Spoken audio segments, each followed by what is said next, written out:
Hi, my name is Yona. I'm the after school leader at Field Teen Center, and today I'm going to be talking about We Are the Ashes, We Are the Fire by Joy McCullough, a story about catharsis and making meaning in the face of trauma. I listened to it as an audiobook on Libby. This is a pretty heavy one, but it does involve girls fighting with swords, so if that's something that you like, keep listening.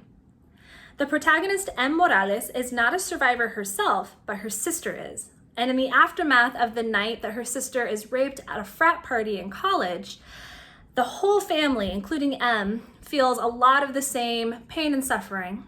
And M designates herself the one-woman champion of her sister's social media. She creates a hashtag, she fights the trolls, and she also shares stories of survivors to elevate their experiences over the narrative that is often told in court about the perpetrators of sexual violence.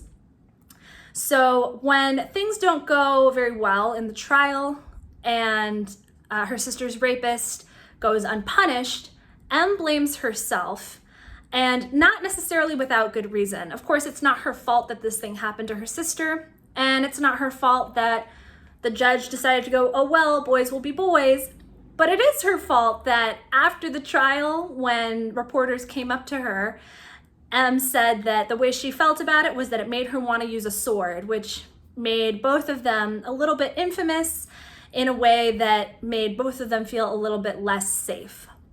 And when her sister screams at her for making things worse, M decides she has to try to find her own way to process her own feelings of hurt and also fear, knowing that what happened to her sister happens to lots of other women and could very well happen to her if she's not careful.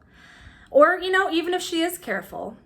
So she begins to write a fictionalized version of a historical figure, 15th century Marguerite Brousseau, who was known as a knight and a champion who would try to avenge victims of rape and assault. And in writing this story in her journal in secret, M finds both a little bit of freedom and strength and power, and also starts to slide off into another direction that makes some of her friends and family worry. So this story is great for folks who like to speak and are interested in reading more stories around those themes in strength and survival, and who like sword fights and historical fiction, because this particular book simultaneously follows the real-time, modern-day, Twitter-fueled experiences of the Morales family seen through M's eyes, and also the fictional account of what Marguerite survived and what she did as a result. So it's kind of a fun split, fun maybe not being the right word for a story about rape and its aftermath, but it's an interesting way to handle the material and is a nice way to break up what's pretty heavy stuff.